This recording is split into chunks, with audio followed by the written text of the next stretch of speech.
gauche, le représentant des rebelles sudistes, à droite, le vice-premier ministre yéménite. Le sudiste signe l'accord, le gouvernement yéménite aussi.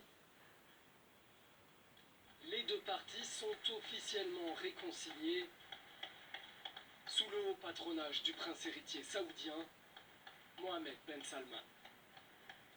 Chaque jour qui voit les Yéménites réunis est un jour de joie pour l'Arabie Saoudite. Nous espérons que cet accord conclu ici à Riyad va ouvrir une nouvelle ère de stabilité pour les Yéménites pour assurer le développement du pays, et l'Arabie Saoudite se tiendra à vos côtés. Cet accord signé à Riyad stipule d'abord que les forces séparatistes sudistes doivent évacuer Aden sous 30 jours. Ensuite, que le gouvernement yéménite, reconnu par la communauté internationale, se réinstalle à Aden, son ancienne capitale dans le sud du Yémen.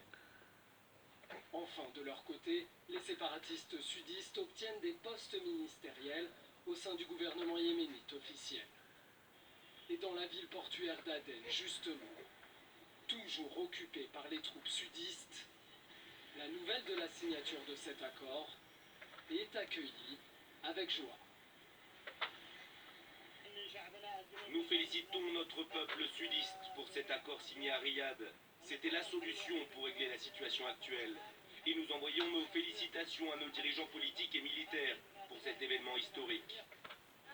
Début août, les rebelles sudistes s'étaient emparés d'Aden au prix de lourds combats contre les forces loyalistes. Le sud du Yémen était un État indépendant avec Aden pour capitale jusqu'en 1990. L'Iran annonce la reprise d'activités d'enrichissement d'uranium dans une usine souterraine, des activités qui étaient jusqu'ici gelées. C'est le président Hassan Rouhani qui l'a dévoilé au lendemain de l'expiration